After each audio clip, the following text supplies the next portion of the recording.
Então vamos dar continuidade, né, à nossa série, os salmos de peregrinação, ou os salmos de romagem, ou os salmos de degraus, né, Lucas?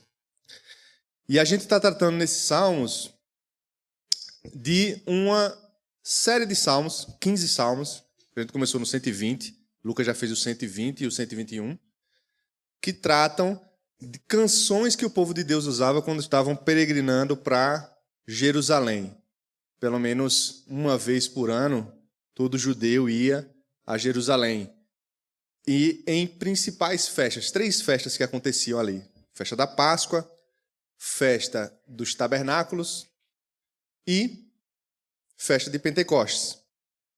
Então, quando eles iam subindo, né, para Jerusalém, eles costumavam cantar canções, e a gente tem registrado na Bíblia 15 dessas canções. Hoje, a 122.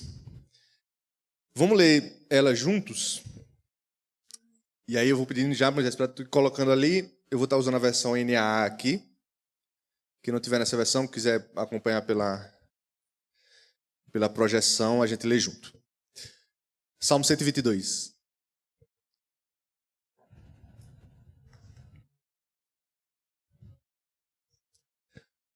Alegrei-me quando me disseram, vamos à casa do Senhor. Pararam os nossos pés juntos às suas portas, ó Jerusalém. Jerusalém, você que está construída como uma cidade bem sólida, para onde sobem as tribos do Senhor, como convém a Israel. Para renderem graças ao nome do Senhor, lá estão os tronos de justiça, os tronos da casa de Davi. Orem pela paz de Jerusalém, que sejam prósperos aqueles que a amam. Reine paz em seu meio e prosperidade nos seus palácios. Por amor dos meus irmãos e amigos, eu peço, haja paz em você. Por amor da casa do Senhor, nosso Deus, buscarei o seu bem. Vamos orar, irmãos. Senhor, obrigado pela oportunidade que temos, Pai, de servir, Jesus, de te adorar juntos, Pai, e de conhecer mais daquilo que tu revelaste a nós através da tua palavra, Pai. Tem misericórdia de nós, Jesus, para que nós possamos compreender, Pai. Tem misericórdia de mim para que eu possa, Jesus, ser fiel à tua palavra, Pai, e ensinar aquilo que tu desejas, não aquilo que por ocasião vem ao meu coração, Pai. Em nome de Jesus. Então, a gente chegou nesse salmo, né, que é o salmo que foi inspirado na música de Vilmara, né?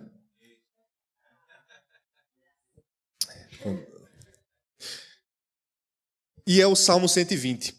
Um dos comentaristas que a gente tem aprendido, o pastor Hernandes, ele faz uma figura que o Salmo 120 é como se fosse o fechamento de uma trilogia. Então imagina aí no filme, né, que tem o 1, 2 e termina no terceiro. O Salmo 120 é, então, essa finalização, né, 122, obrigado. Essa finalização dessa trilogia, que começou no 120. Então, no 120, a gente viu ali o peregrino abatido, angustiado, e ele se queixando daqueles que falam mal dele, né? E imagina aqui, o peregrino representando esse povo que está subindo a Jerusalém, passando por outros povos, às vezes povos que têm inimizade com Israel, e eles ali muitas vezes são perseguidos, são caluniados, e eles sentem essa angústia. E aí no Salmo 121 ele começa a olhar para os montes e saber que ele encontra socorro no Senhor, né? E aquela angústia dele começa a se tornar em esperança, porque ele sabe de onde vem o socorro para ele. E no Salmo 122, então, é essa conquista, né, daquela caminhada, daquela peregrinação. Ele diz, olha, finalmente cheguei a Jerusalém. E o que ele tem ali é alegria, né? E é significativo porque ele começa em aflição, angústia, longe da casa do Senhor, né?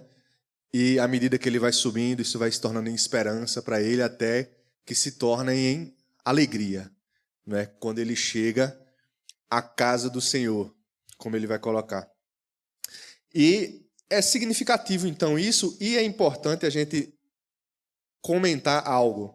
Ora, ok, entendi qual a ideia do salmo de peregrinação, né, desses cânticos, como se fosse a harpa cristã dos judeus ali, né? Mas o que é que isso importa para nós hoje? Porque não somos judeus, não peregrinamos para Jerusalém, não temos um templo, no sentido judaico, o que foi dado pela lei, né, e prometido já desde Moisés. Não fazemos sacrifícios, não participamos, não temos essas festas antigas judaicas, Páscoa, Pentecostes. A gente tem a Páscoa, mas com outro significado, né? O que é que isso importa para nós no fim das contas, né? Por que isso? E a verdade é que Jerusalém, como casa do Senhor, não se aplica mais na nova aliança, na aliança que nós estamos, mas tudo isso apontava para algo. E é assim, muitas vezes, que a gente vai aprender do Novo Testamento, do Velho Testamento. Aquela revelação progressiva de Deus durante a história vem sendo revelada tanto na sua palavra, quanto também nos rituais, nas festas. Tudo aquilo apontava para algo futuro. Então é importante a gente saber hoje que na Nova Aliança nós não temos o templo. Jerusalém não é uma cidade santa no sentido de que, se você, né, for para Jerusalém, não vai ter nada de especial a não ser um lugar que deve ser muito bom, né, de se conhecer, deve ser emocionante você ver aqueles lugares de que a gente lê tanto, né? Andar por aqueles caminhos, ver aquelas ruínas, né, o que sobrou ali, deve ser muito interessante.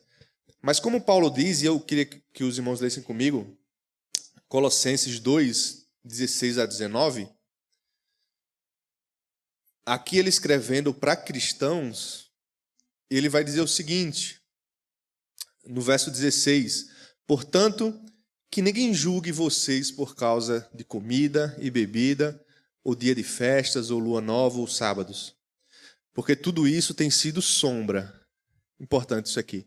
Tudo isso tem sido sombra das coisas que haviam de vir. Porém, o corpo é de Cristo. Não deixem que ninguém se faça árbitro para desqualificar vocês com pretexto de humildade e culto a anjos, baseando-se em visões, estando cheio de orgulho, sem motivo algum, na sua mente carnal, e não retendo a cabeça, a partir do qual todo o corpo, suprido e bem vinculado por suas juntas e ligamentos, cresce o crescimento que vem de Deus. Então, o que Paulo estava dizendo ali, olha, tudo que a gente via no passado, no Velho Testamento, na Velha Aliança, apontava para algo que haveria de vir. E eu vou a gente vai lendo o texto aqui, e a gente pode ir comentando e tentando enxergar, poxa, para que apontava isso? Para que serve isso para nós hoje? Mas a gente tem, então, se a gente for fazer algumas figuras, né, e as figuras que a própria Bíblia traz, o que era, então, Jerusalém? O que é que significava isso? O que é que significava um templo? Por que os judeus tinham Jerusalém em tão alta estima, como a gente vai ver nesse salmo, né? E a gente vê desde uma promessa feita a Moisés, muito lá atrás, que Deus daria um lugar a eles, a terra de Canaã, que a gente vê sendo conquistada por Josué, e que Deus teria um lugar, e um lugar somente, de adoração. E ele queria que ali fosse o lugar que os judeus os israelitas iriam adorar a ele, e em nenhum outro lugar, né? Interessante isso. Então, os sacrifícios que eles faziam de expiação e todas aquelas festas e rituais, eles tinham que fazer em Jerusalém. Então, por isso que eles precisavam peregrinar, porque foi assim que Deus determinou. Um lugar somente para haver esse culto, né? E a razão disso, muito possivelmente, é porque era comum dos povos, né, eles terem deuses, eles tinham os altares de deuses em montanhas, né, espalhados pela terra, Baal, Astarote e todos aqueles deuses cananeus. E Deus, na sua pedagogia, né, através das coisas materiais, o que ele estava ensinando, olha, Deus governa toda a terra, e é um só. E ele está em Jerusalém. Claro que Deus não se limitava a um lugar físico, ou aquela não era exatamente a casa no sentido de que Deus precisava de uma moradia ou coisa do tipo. Mas essa figura é sempre colocada, né? E o próprio Deus vai dizer, minha casa será chamada casa de oração, e ele permite que Salomão construa a sua casa, que é o templo. Então, tudo isso apontava para Jesus. Vamos ver o que o próprio Jesus fala em João, no capítulo 2, no versos 18 a 22. João capítulo 2, verso 18 a 22. Então os judeus lhe perguntaram a Jesus, que sinal você nos mostra para fazer essas coisas? Jesus lhes respondeu, destruam este santuário e em 3 dias o levantarei. Então destruam esse templo e eu levantarei ele em 3 dias. Os judeus não entenderam aquilo, né? E Jesus ali já estava mostrando de que se tratava aquele templo, que se tratava aquele templo em Jerusalém. Os judeus responderam então, né? Este santuário foi edificado em 46 anos e você quer levantá-lo em 3 dias? Ele, porém, se referia ao santuário do seu corpo. Quando, pois, Jesus ressuscitou dentre os mortos, os discípulos dele se lembraram que ele tinha dito isso e creram na Escritura e na palavra de Jesus. Então a gente vê aqui a revelação progressiva de Deus ao longo da história, né?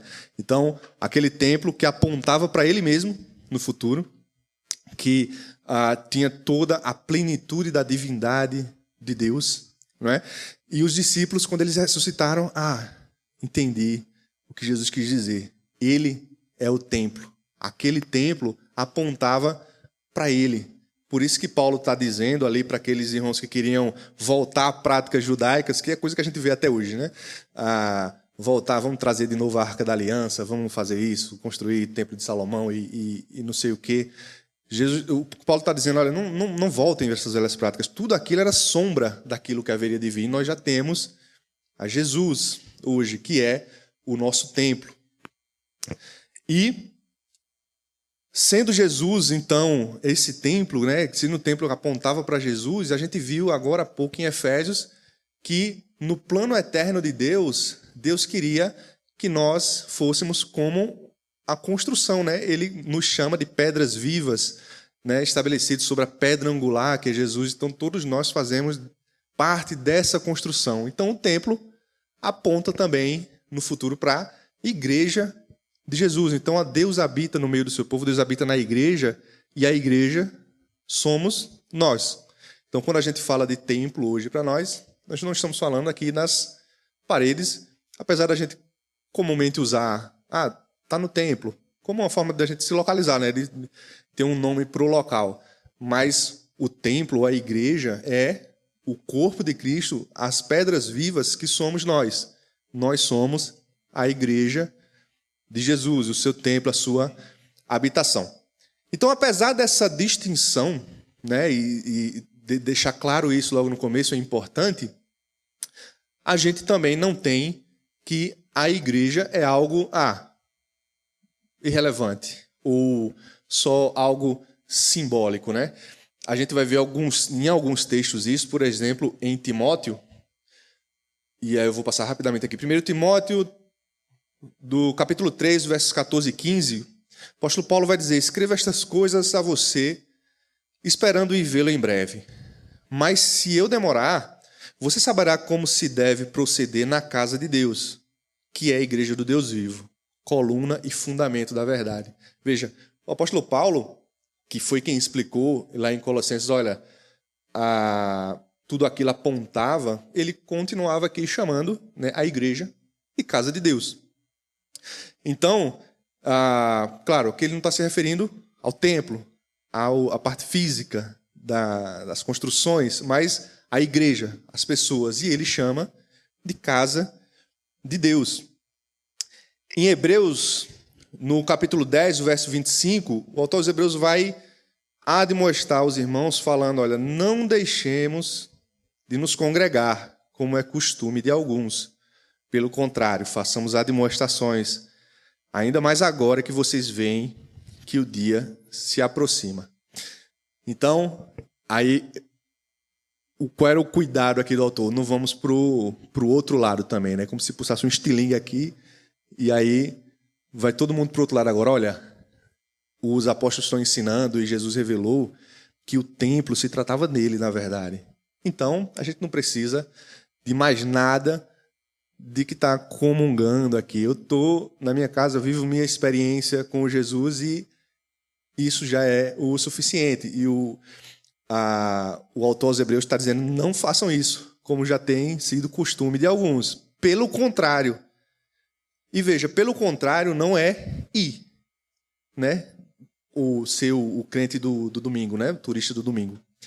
Mas ele diz, façamos admoestações. Ou seja, você não é só alguém que vai à igreja, mas você vive a vida da igreja. Você está na admoestação com os seus irmãos, tendo cuidado do que os seus irmãos precisam, ou seja, vivendo aquilo que a igreja deveria viver. Aquilo que a gente vê acontecendo quando o Espírito Santo desce na igreja em Atos. E em seguida, né, nos próximos versículos, o que é que o autor vai dizer? O que é que Lucas vai dizer? Que eles viviam em comunhão, no partir do pão, perseverando na doutrina dos apóstolos. Então, a vida da igreja é algo ativo. Pelo contrário, façamos admoestações. Ainda mais agora que vocês veem que o dia se aproxima. E isso, né, tem uma promessa para um dia, e a gente pode ver em Apocalipse 21, os versos 3 e o verso 22, apontando para isso sendo concluído de maneira perfeita. Hoje temos de maneira espiritual, né, corpo de Cristo e a presença espiritual de Jesus entre nós. E em Apocalipse 21, no verso 3, ele diz o seguinte: então ouvi uma voz forte que vinha do trono e dizia, eis o tabernáculo de Deus com os seres humanos. Deus habitará com eles, eles serão povos de Deus, e Deus mesmo estará com eles, e ele será o Deus deles. E no verso 22 ele vai dizer, não vi nenhum santuário na cidade. Não viu nenhuma igreja, nenhuma construção onde as pessoas iam para adorar a Deus. Não vi nenhum santuário na cidade, porque o santuário é o Senhor, o Deus Todo-Poderoso, o Cordeiro.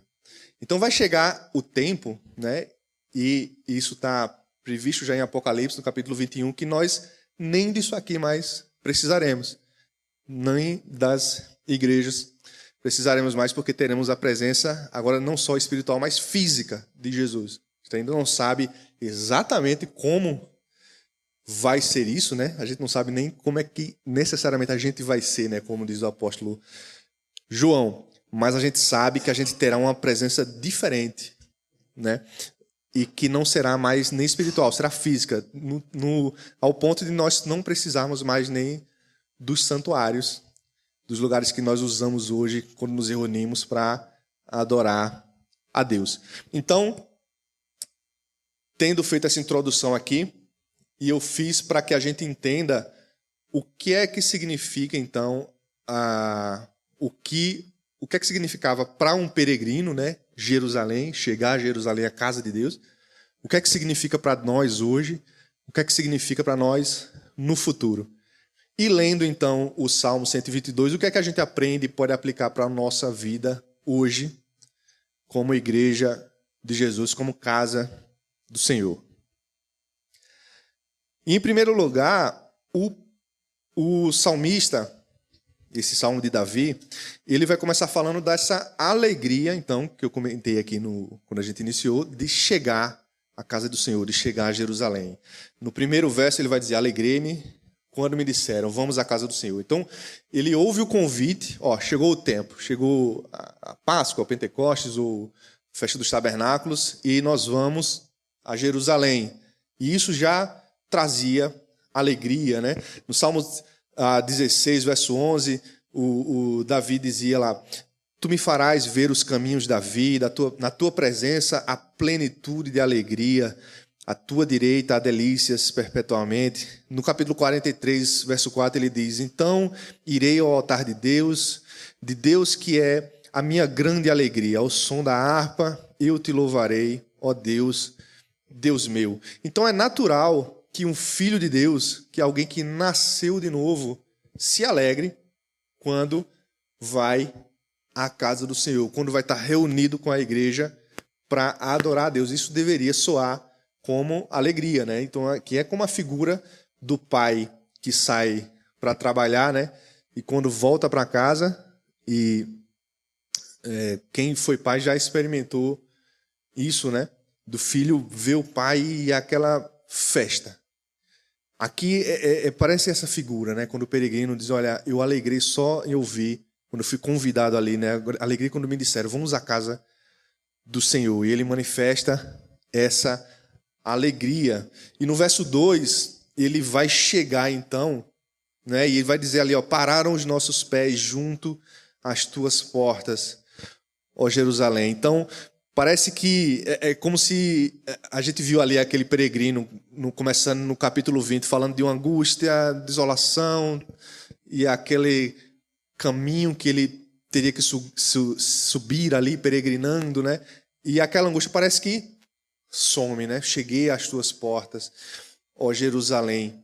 Ali, então, ele, como se ele pudesse deixar os problemas de lado, sabe? Ter como se estivesse sentindo a presença de Deus, né?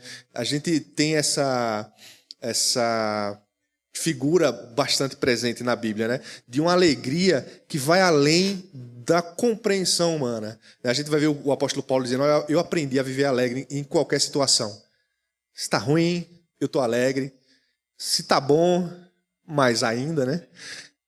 Mas não é simplesmente uma alegria de, sei lá, bati o carro ali e que alegria. Não, mas é ele saber que, olha, isso aqui isso aqui, né, na terra ou nessa vivência são circunstâncias. A gente tem, evidentemente, os aborrecimentos, as tristezas momentâneas ali, mas a alegria é algo que circunda toda a vida do crente. E ele saber que ele é de Jesus, de que existem promessas, como a gente leu aqui, por exemplo, em Apocalipse, dele saber que Deus não muda. E Deus não mudando, ele não precisa ter medo de, poxa, será que isso tudo vai se cumprir? Né? A gente não titubia nisso. Porque imagina se Deus mudasse, né, Lucas? A gente ia viver, poxa vida. Imagina se Deus diz, sabe de uma coisa? Esse povo dá muito trabalho. Eu prometi isso aqui, mas não compensa.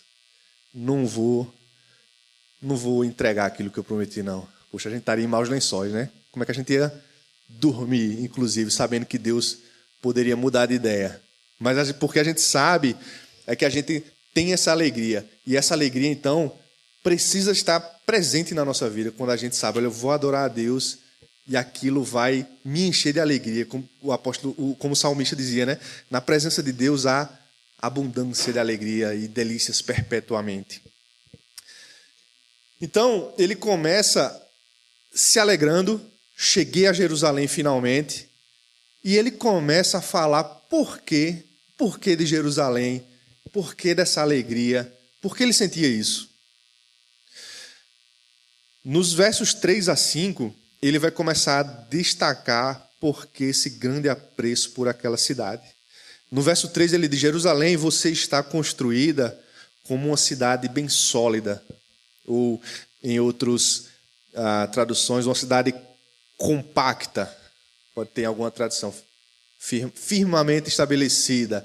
Então, ele está falando de uma cidade segura. Então, imagina, a Jerusalém, ela está edificada sobre uns montes de pedra. Aquela região é toda cheia de rocha, de pedras, né? Inclusive, a gente vê hoje, por exemplo, no Iraque e esses lugares, como é difícil invadir e conquistar aqueles lugares. Os Estados Unidos, por exemplo, passou anos tentando dominar aqueles territórios ali e não consegue, né? Pelo menos não completamente. Por quê? Por causa dessa dificuldade que é justamente essa geografia, essas montanhas, né?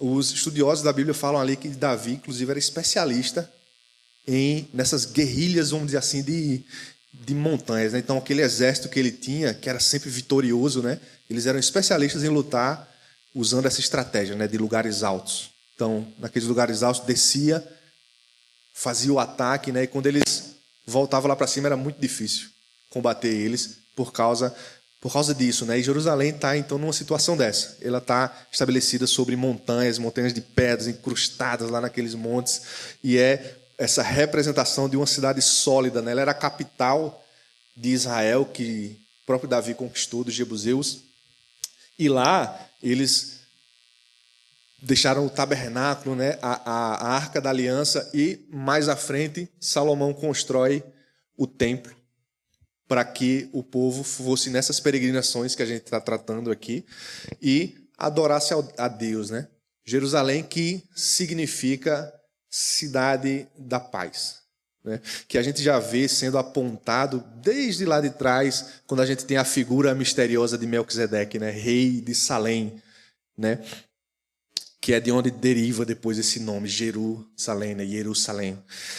Então, Jerusalém tinha todo esse significado, e não só um significado, realmente uma localização estratégica, a capital, e era dali que o salmista tem essa visão de um lugar de paz. Por isso que ele diz ali, ó, estou feliz de estar aqui, né? Eu que vim passando tantos perigos aqui, que vim aflito, que vim olhando por esperança, estou feliz de estar aqui, porque você é uma cidade sólida, Jerusalém, né? E se a gente pensar, né, que ali, então, ele está falando de algo onde está fundamentada a casa de Deus, onde está estabelecida a casa de Deus. E como a gente viu ali, sendo Jesus, então, a casa de Deus, né? Sendo a igreja hoje a casa de Deus, nós estamos fundamentados em quem? Em Jesus, né? A gente vê, por exemplo, em Mateus, no capítulo 16, verso 15 a 18, quando Jesus está dialogando lá com Pedro, ele pergunta, verso 15, ao que Jesus perguntou, e vocês, quem dizem que sou? Respondendo Simão Pedro, disse, o Senhor é o Cristo, o Filho do Deus vivo. O Senhor é o Messias, é aquele a quem a gente esperava, a quem os profetas falaram, né? E no verso 17 ele vai dizer, então Jesus lhe afirmou, bem-aventurado é você, Simão Bar-Jonas, porque não foi carne e sangue que revelaram isso a você, mas meu Pai que está nos céus.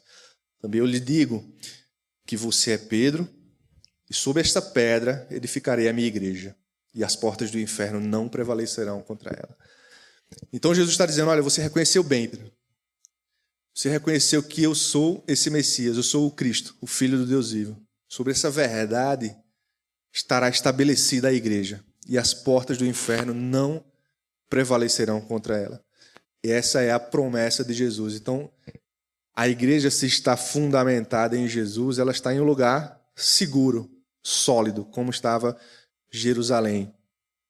Era assim que o salmista via Jerusalém. E no verso 4, na parte A, ele diz, olha, você, Jerusalém, que cidade sólida, para onde sobem as tribos do Senhor, como convém a Israel. Então, as tribos que viviam, e quando a gente imagina Israel, eu sempre imaginei, né, de criança ali, como um reino desses que a gente vê nos filmes da Disney, né? E os reinos dos filmes da Disney, tem o castelo lá e o pessoal morando aqui, né, ao redor. Mas o que a gente tem, na verdade, é 12 tribos ali espalhadas, né? Espalhadas por Canaã, aquela terra que eles conquistaram. Inclusive, algumas tribos ficaram até antes do Jordão, né? Então, eles viviam, na verdade, quase como povos separados, né? Imagino que cada um com os seus trejeitos ali, com suas culturas. Se tivesse uns times de futebol ali, cada um ia ter seu time, né? Mas, subindo para Israel, as tribos subiam e elas eram o povo de Deus, né? Mesmo em suas diferenças ali, eram as tribos de Deus, o povo de Deus. Em Efésios capítulo 1, do verso 20 ao 23, a gente que tratou há pouco tempo, né, de Efésios, vê que esse era o plano de Deus já desde a eternidade, né? E de consolidar um povo que é a sua igreja. E de estabelecer Cristo como fundamento de tudo isso, cabeça dessa igreja, né? No verso 20, ele vai dizer, olha, capítulo 1, verso 20. Ele exerceu esse poder em Cristo, ressuscitando dentre os mortos e fazendo sentar à sua direita nas regiões celestiais, acima de tudo principado, potestade, poder, domínio e de todo nome que se possa mencionar, não só no presente século, mas também no vindouro, e sujeitou todas as coisas debaixo dos seus pés, dos pés de Cristo. Para ser o cabeça sobre todas as coisas, o deu à igreja, a qual é o seu corpo, a plenitude daquele que a tudo enche em todas as coisas.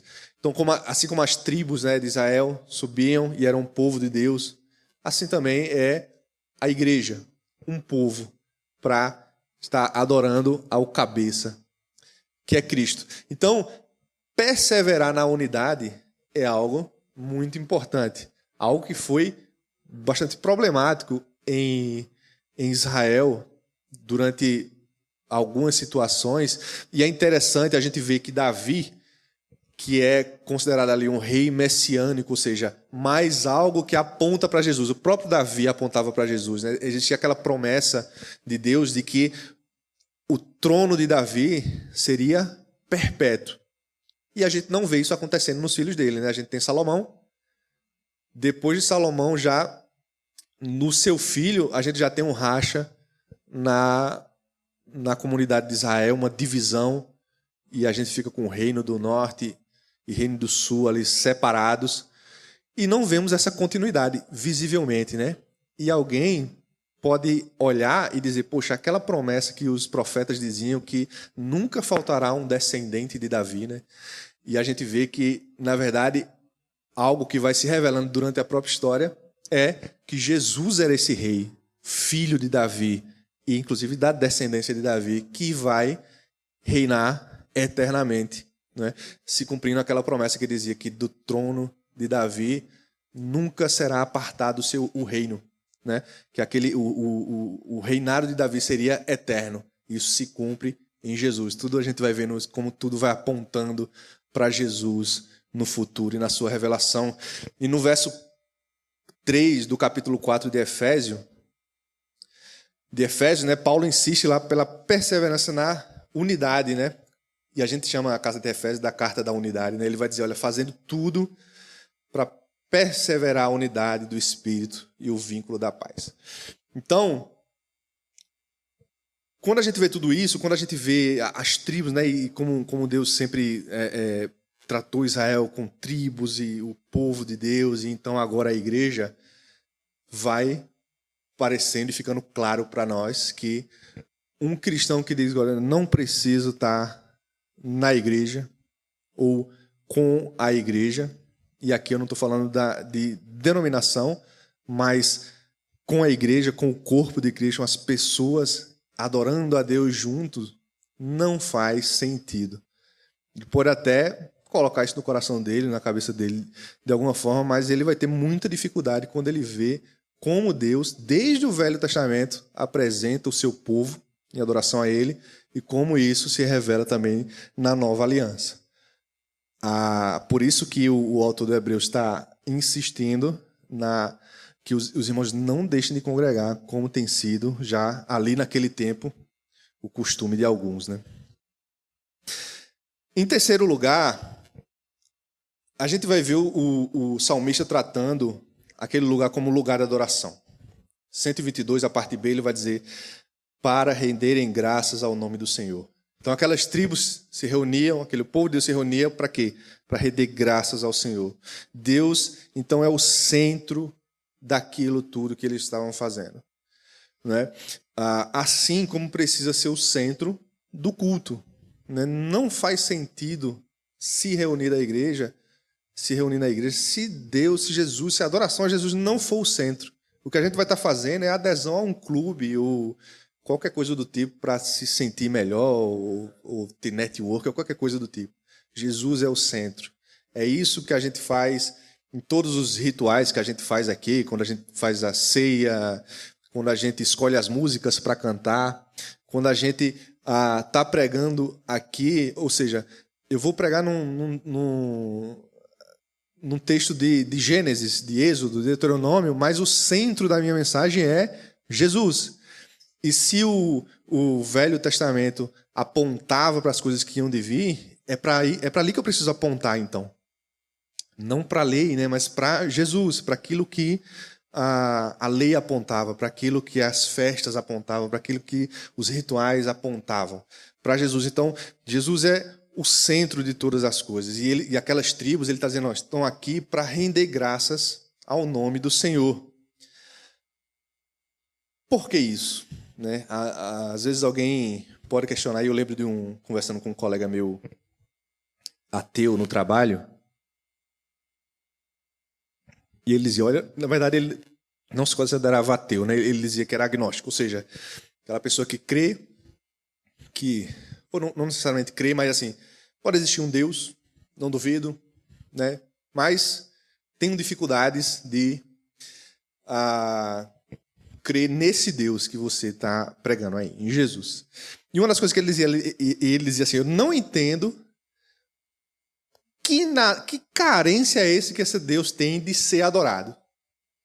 Então, ele quer, nas palavras dele, né, ele quer que vocês estejam lá todo domingo, quarta, nos dias que tiver culto lá, para ir lá e canta para ele, aí ora para ele, adora para ele. Eu não consigo entender isso. Né? E por quê? Por que essa adoração? Por que isso? Né? Será que Deus precisa de alguma coisa? Né? A gente falou aqui sobre os atributos de Deus. Né? Deus precisa de alguma coisa? Ele tem necessidade de alguma coisa? Carência de alguma coisa? Né? E evidentemente não. Né? Mas o que acontece, então, com a adoração? Por que a adoração? Né? E interessante que, assim como a oração é para nós, na verdade, né? Não muda Deus, ela nos muda. A adoração ela vai funcionar da mesma maneira. Veja, qual é o propósito eterno de Deus que a gente vê lá em Efésios? Deus os predestinou para serem santos, irrepreensíveis, serem separados, serem dele. Em Romanos, Paulo vai dizer que Cristo faz que todas as coisas cooperem para aqueles que amam a Deus, para um propósito. Para quê? Para que eles sejam parecidos com Jesus. Para que Jesus seja como um irmão mais velho entre muitos irmãos, né? Parafraseando o apóstolo Paulo. Então, a adoração que nós damos a Deus, ela nos transforma. Veja o que vai dizer o Salmo 115, nos versos 4 ao verso 8. Salmo 115, 4 ao verso 8. Ele vai dizer, olha, os ídolos das nações são prata e ouro, obra das mãos humanas. Tem boca e não falam, tem olhos e não veem, tem ouvidos e não ouvem, tem nariz e não cheiram, tem mãos e não apalpam, tem pés e não andam, som nenhum lhes sai da garganta. Tornem-se semelhantes a eles, os que o fazem e todos os que neles confiam. Então, o que o salmista está tratando ali é, olha, os ídolos do coração de vocês, ou como nessa época, que esses ídolos de ouro, de prata, ou a própria confiança em vocês mesmos, a confiança no dinheiro, que era considerada ali um deus também, né, Mamon, né? Seria a personificação desse deus, eles vão fazer com que vocês se tornem semelhantes a eles. Ora, por que a gente tem que lutar com os ídolos do nosso coração? Porque os ídolos do nosso coração nos transformam aquilo que nós não queremos ser, que é ser diferente de Jesus. Então, a adoração, e a gente, quando pensa aqui em adoração desses ídolos, parece uma coisa, olha, mas Elifas, eu não estou colocando uma nota de R$100 e me ajoelhando diante dela, né? E engraçado porque ele coloca aqui todos aqueles que neles confiam, né? Tornem-se semelhantes a eles, vocês que confiam nesses ídolos.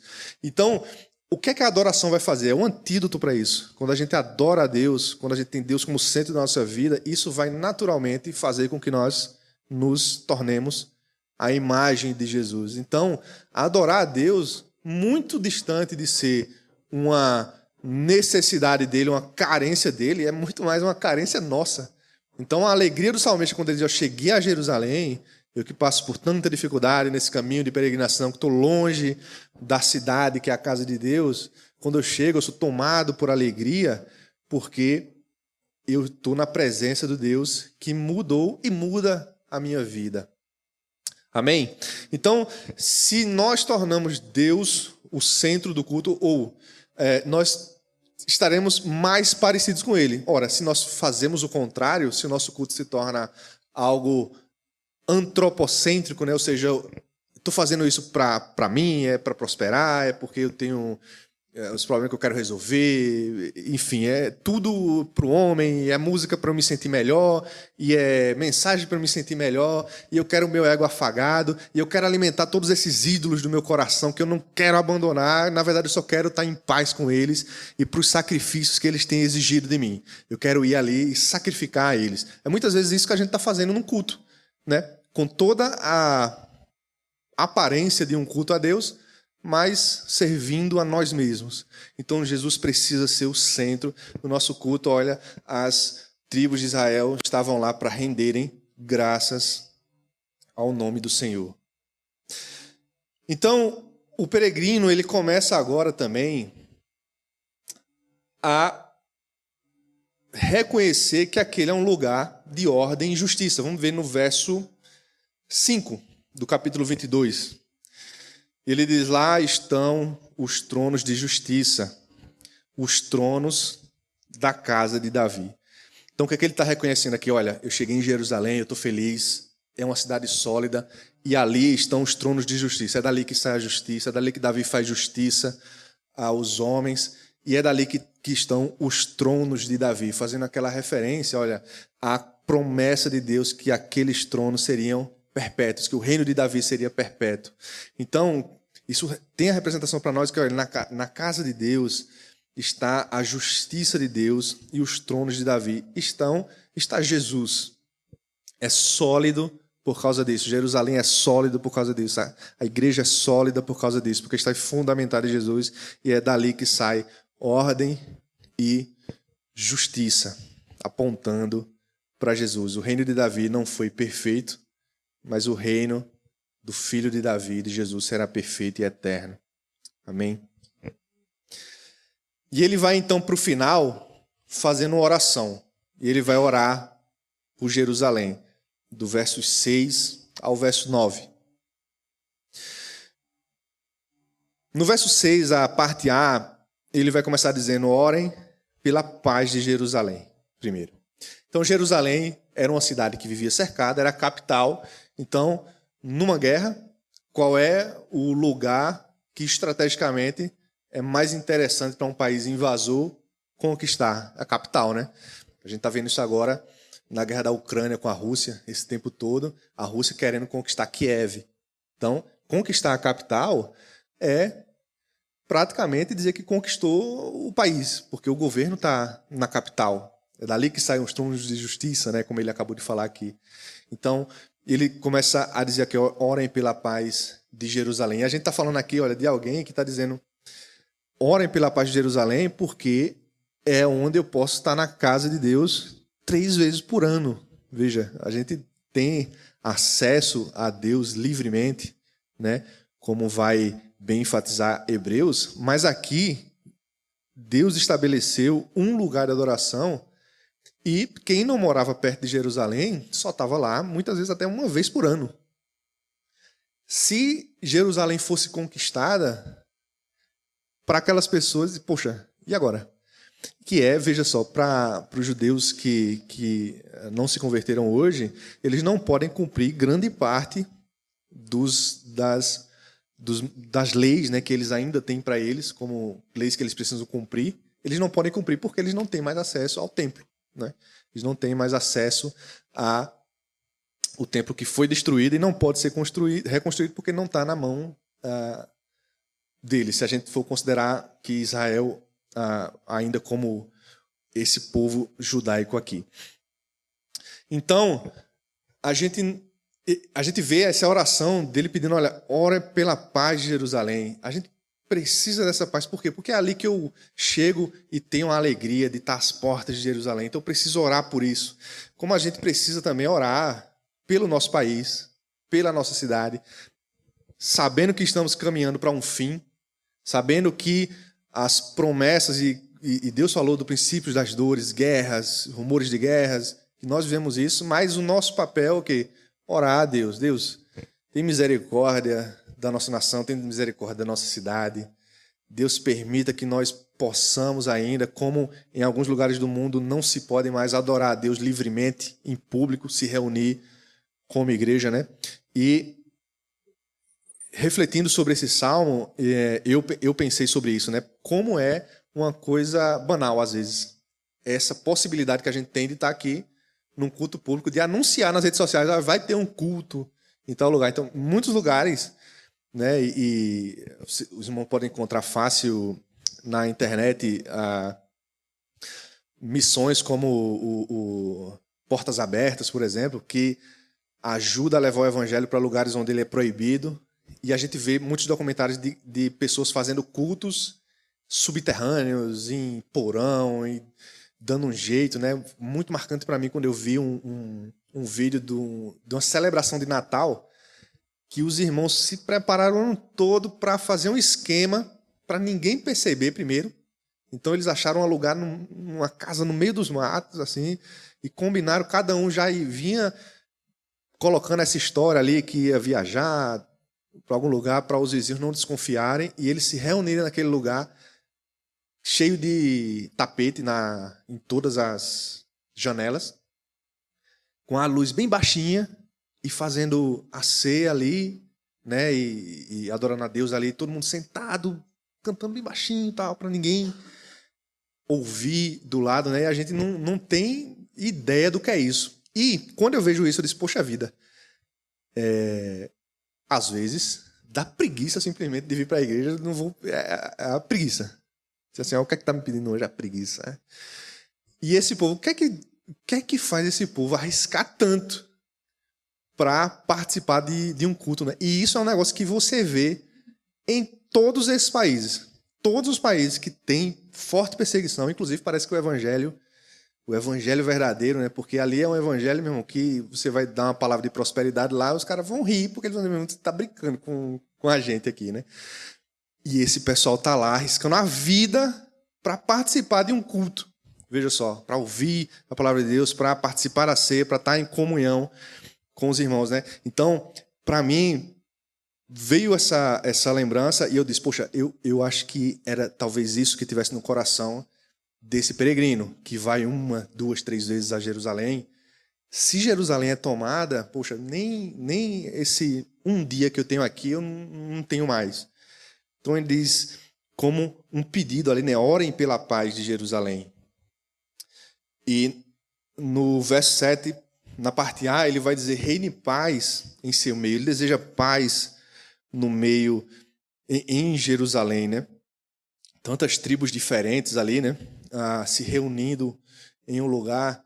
E se a paz, se a paz o comércio flui, se a paz eles podem adorar a Deus, os seus filhos podem crescer bem, né? Então ele faz essa intercessão, ora pela paz de Jerusalém, orem e chama outros, né? Orem pela paz de Jerusalém, né? E que reine paz em seu meio. Ele também pede por prosperidade. Tanto no verso 6 como no verso 7, ele vai dizer que sejam prósperos aqueles que amam Jerusalém. E prosperidade para os seus palácios. Veja, essa necessidade, e é muito interessante aqui, porque ele está pedindo prosperidade. Ora, Elifas, isso aqui é teologia da prosperidade, Davi? Não, né? E veja que interessante. A gente vem construindo aqui e viu que eles estão, as tribos de Deus em Jerusalém, para quê? Para render graças ao Senhor. Deus, o centro daquilo que eles estavam fazendo. E se você tiver paz e prosperidade, melhor ainda. Olha, quanto mais próspero eu for, mais eu posso ir, inclusive, a Jerusalém. Imagino que muitos desses peregrinos nem conseguissem, por condições financeiras mesmo, ir a todas as festas. E quando eu chegar lá, onde é que se hospeda, né? E vai ter dinheiro para comer o tempo todo que tiver lá nas festas, enfim. Quanto mais paz e prosperidade, mais eles poderiam, inclusive, participar desse culto, né? Paz favorece, então, a amizade entre as famílias, favorece a tranquilidade, favorecia tudo isso. Veja, como Deus tem no centro do culto, redime, inclusive, as nossas orações, que muitas vezes podem ser voltadas para nós mesmos, né? Como a adoração a Deus transforma a nós mesmos. E essa é a importância da adoração a Deus, transformar a nós mesmos. Ou essa é o grande perigo da não adoração a Deus, é que você sempre vai estar adorando alguma coisa e vai estar oferecendo sacrifícios a essas coisas e tornando-se semelhantes a eles. E em quinto e último lugar, no verso 9, ele ora por proteção, né? E ele não só ora, mas se compromete também a buscar isso que ele está pedindo. Ele vai dizer, por amor da casa do Senhor, nosso Deus, buscarei o seu bem. Então, buscar o bem da cidade, buscar o bem do meio que a gente vive, não só com oração, mas com ação mesmo, né? Melhorar aquela cidade por amor à casa do Senhor, né? Como ele coloca aqui, por amor à casa do Senhor, o nosso Deus, eu buscarei o seu bem em Jerusalém, que é ali onde estava a casa do Senhor naquele contexto. Então ele se compromete a buscar esse bem, porque o que é que tem no desejo desse peregrino que a gente está vendo desde o começo? Chegar à casa de Deus. Chegando à casa de Deus, ele tem grande alegria. Ele reconhece por que aquilo traz tanta alegria para ele. E a gente saiu falando aqui. E ele termina dizendo, olha, eu vou buscar ainda o seu bem, para que isso aqui se perpetue. E assim ele termina esse salmo, assim a gente termina essa trilogia, né, desses 3 primeiros salmos, de 120 ao 122. Então, para concluir aqui, eu acho que uma mensagem que ficou forte para mim é, poxa vida, que realidade a gente vê aqui, comparando com a realidade moderna hoje, de incentivo ao desigrejamento. Essa é uma campanha mesmo, sabe? Tratando até como um tolo aqueles que ainda no século XXI acham interessante ou veem alguma coisa demais em estar na casa de Deus, e aqui, casa de Deus, a gente já entendeu do que se trata, para adorar a Deus, né? Como são vistos essas pessoas que, em tempo tão avançado, querem estar na presença de Deus, querem estar com o povo de Deus, querem adorar a Deus, e não somente isso, querem ainda se comprometer pelo bem daquilo que tem feito com que isso seja possível de acontecer, orando pela cidade, buscando o bem da cidade, né, onde está a igreja, onde está o povo de Deus. E quando a gente olha para essa realidade aqui, de pessoas que tinham aquilo 1, 2 vezes por ano, né, em contraste com a gente que tem o tempo todo livre para isso, né? Sabendo também que no nosso tempo, muitas pessoas também não têm acesso a isso. Também tem esse local onde eles vão se reunir para adorar a Deus, esporadicamente também, correndo risco de vida para ter isso. Então, isso é algo que ficou bastante no meu coração, meditando sobre esse texto, e que eu gostaria também de trazer para os irmãos, para a gente pensar nisso juntos e lembrar disso nas nossas orações, na nossa conduta, nos nossos evangelismos e nos nossos evangelismos internos também, porque a gente precisa também começar a evangelizar os crentes também contra essa mentira do diabo que tem, né, tomado conta da igreja moderna, de que, olha, a igreja é, na verdade, um prejuízo para a sua vida. Você é a igreja, você vai lá no seu quarto e faz o seu culto e adora a Deus, né? Essa visão aí de Paulo, de vocês são um corpo, um templo, não deixe de congregar, isso é coisa para lá para trás, né? Para outros tempos. Agora a gente tem outros tempos, tempos modernos. Você e o ChatGPT, né? Você pode até pedir para o ChatGPT fazer uma oração por você, que vai ser uma oração melhor do que a sua, já poupa o seu trabalho, você só lê. Então, esse mundo individualista, né, que está isolando as pessoas ali, parece estar muito distante do espírito que a gente vê no Salmo 122. Amém? Vamos orar mais uma vez. Eu chamo o pastor Marcos aqui para a gente encerrar. Senhor, obrigado, Pai, pela Tua palavra, Jesus. Obrigado pela graça que Tu nos dá de adorarmos a Ti, Pai, para que assim nós sejamos mais parecidos contigo, Pai. Renova em nós, Pai, a alegria, Pai. Renova em mim a alegria, Jesus, de estar na Tua presença, Pai, de Te cultuar, Jesus. Lembra sempre o nosso coração, Pai, das oportunidades que nós temos e de tanta paz e possibilidades que temos de te adorar de formas diferentes e livres, Pai.